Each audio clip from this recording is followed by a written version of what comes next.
Welcome to Vibes of India. I'm Janvi, and today we have a very special guest on the show. We are going to talk about the Auntie Network with the founder Radha Patel. She's doing some incredible work in the domain of matchmaking and dating. So, Radha, welcome to Vibes of India. Thank you, Janvi. Thank you so Yeah, much. I'm yeah. excited to be here. So, Radha, first tell us about where did this idea originate from the Auntie Network, and how is it different from the traditional matchmaking? Yeah, so as a matchmaker, I made it a point that I wanted to really cater to the singles.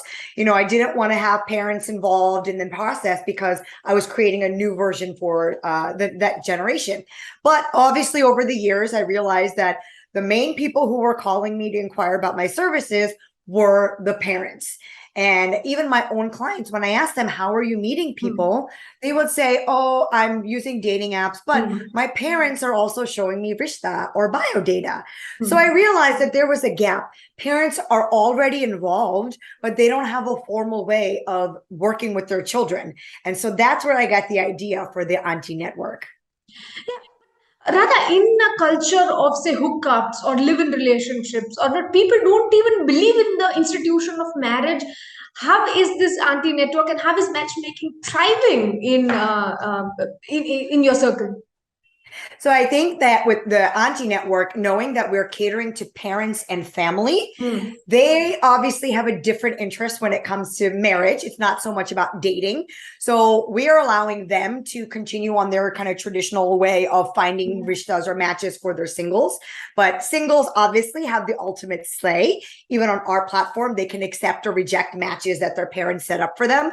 So Hmm. we want to make sure that it's still not a forced or antagonistic process. We want it to be fun and exciting, even though your parents are helping. Parents are, yeah. And tell us rather that how is it different from we have seen matchmaking in Gujarat where the bank balance or the caste or the skin complexion everything matters. Like, is it any different in America?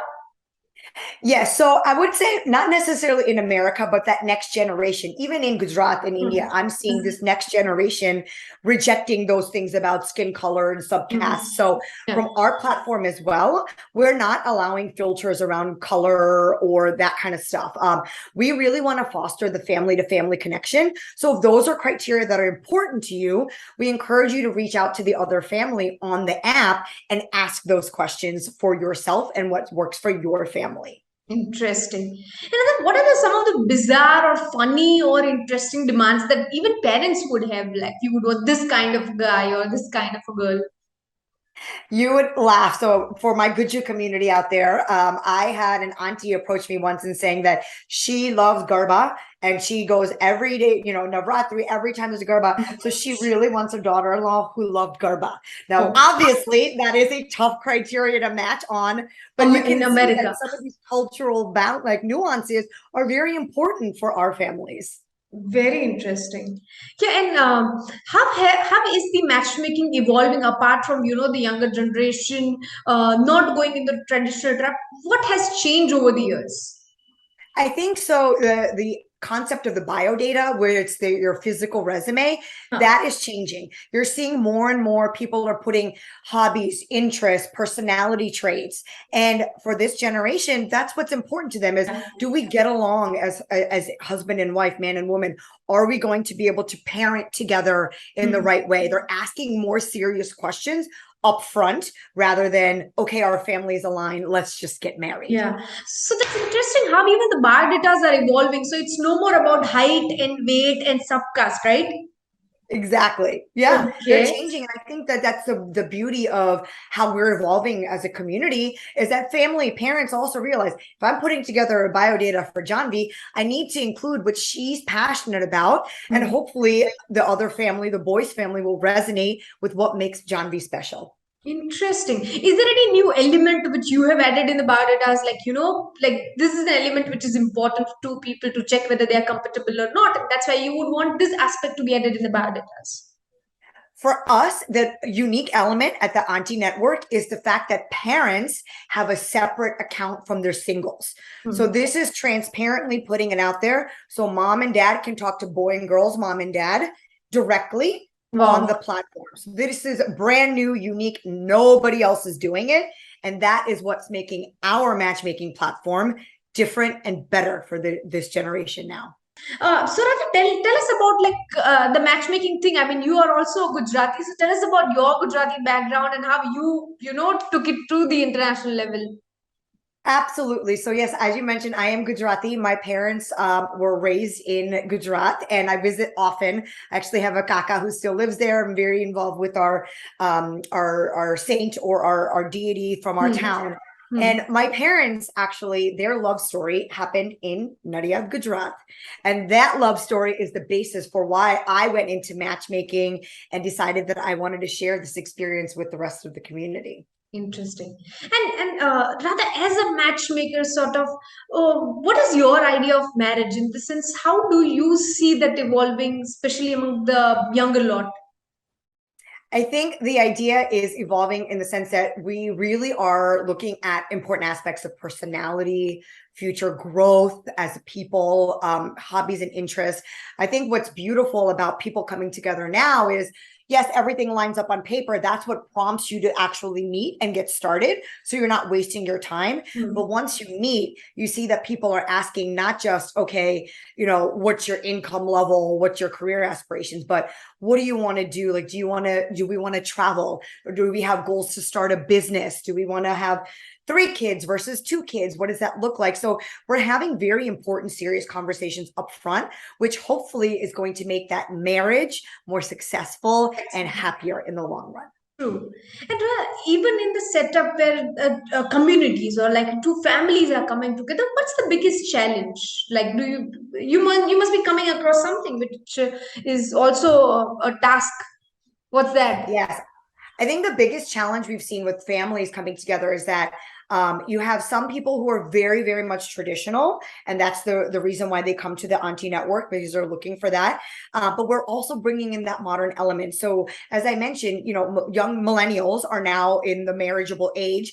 Their parents are in their 50s, early 60s. They've been using the internet for 30 something years. They're evolved in this culture. So you're seeing that.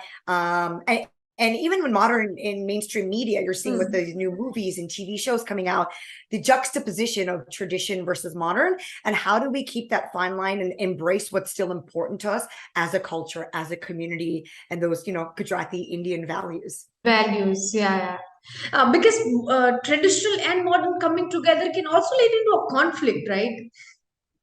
Absolutely. And I think for me is we noticed that, in my own personal experience, I knew I wanted to marry Gujarati, but then there's so many layers and so many subcastes and regions that go under it. And I think that's where you see the clash. We've seen more modern families are like, as long as they're Gujarati, we can speak to them, we eat similar food, that's all that's important to us.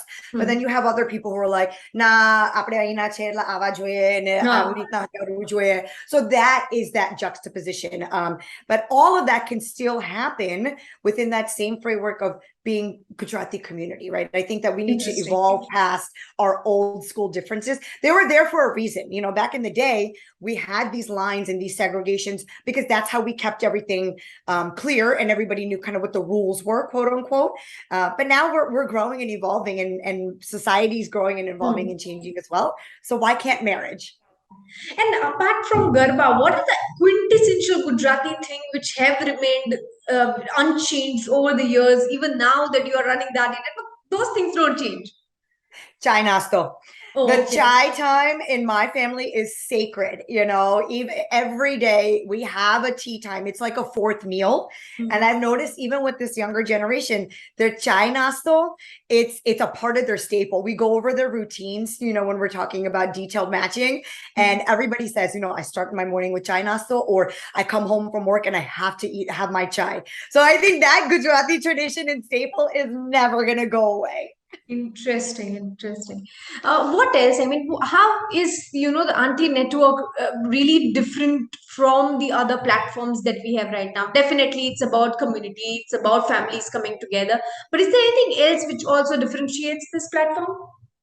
Yeah, I think that another point of contention when it comes to people who are looking to get married is it's a drama with their parents, right? Mommy, papa, chokro batayo, and mananati gamto, kirit nako, right? So all that drama and that tension, by putting it in technology, it's easy. The beti can just check no, and mom and dad get a notification that nope, she's not interested. Let's move on. So I think it's taking a lot of that tension out of family relationships, because it should be fun. Looking for a spouse, talking about marriage, it should be fun and exciting, and we want to put that fun and excitement back into the process. Back into the process. Interesting.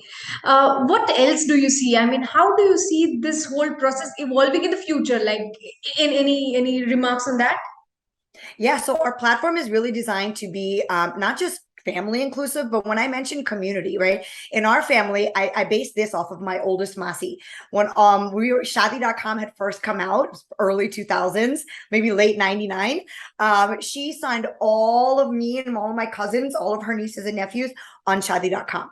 Mind you, I was only 18 or 19 years old at the time. And I was like, what is this? I'm not ready to get married. What is happening?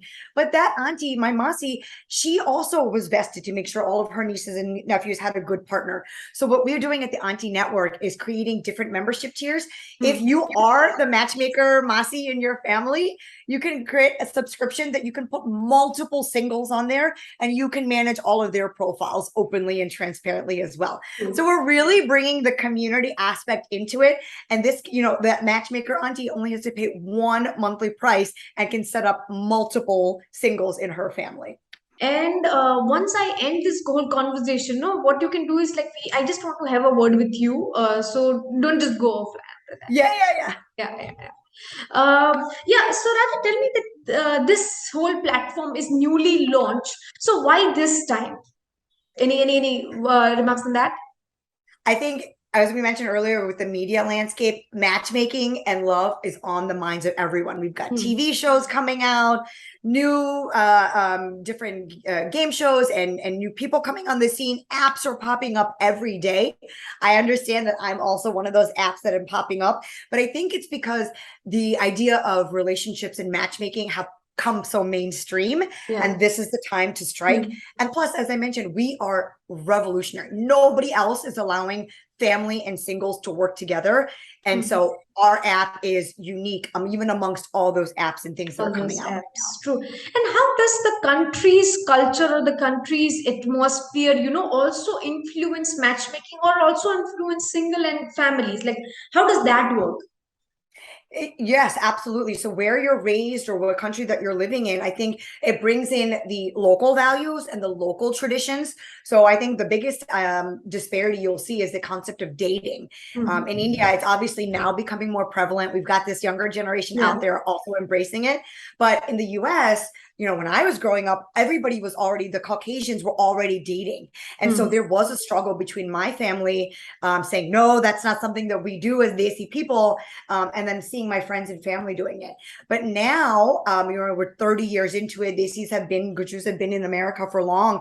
We're seeing again that progression of changes. We're adopting some of that local culture. My mom, the same mom who wouldn't let me go on a date in high school, is now actively encouraging my baby cousins or nieces, right? You'll be happier in the long run. And I look at her like, this is my mom. Wow. Incredible. Yeah. And Radha, through this platform, are you targeting like second generation Indian Americans? Is that your target? Actually, no, we're targeting newly immigrants or first generation. We're targeting families who have children of marriageable age. So as I mentioned earlier, millennials, the fast growing group, and they're now approaching marriage age, or, between, I think, 25 to 30, some of the older millennials. So our generation, as we're getting older and looking for marriage, our parents, again, being a little bit more tech savvy, a little bit more forward, are joining in on the process. They see us dating, they see us on the apps, and now we're like, well, what does this mean, and how can I help you? Brother, it just makes me so happy that this whole platform or this whole process of matchmaking is evolving, because traditionally, even today, I see in Gujarat, in India, that it's all about, checking the bank balance, or it's all about like, do we both belong to the same strata of society, or it's all about like subcaste. It looks more like a transaction and less like a marriage. but I'm glad that it's evolving. Yeah, and I think that's what we saw for so many years, in the past 10 years with all these dating apps. It's becoming so much more transactional. People feel like they can filter out all the other criteria and their perfect person is going to appear at the end of the funnel. That is not how it works. That's not how, people are as humans. And so I think that added element of being able to interact with your potential matches family ahead of time brings in those elements that no app will ever be able to filter out. So that conversation and bringing that to the forefront is something that is so unique and the differentiator between making a good match and an excellent match. Interesting. Yeah. I mean, we wish you all the best, Radha, for your venture. And we hope that, matchmaking evolves even back home. And with this, thank you so much for your time. And for more such interviews, keep watching Vibes of India. Thank you.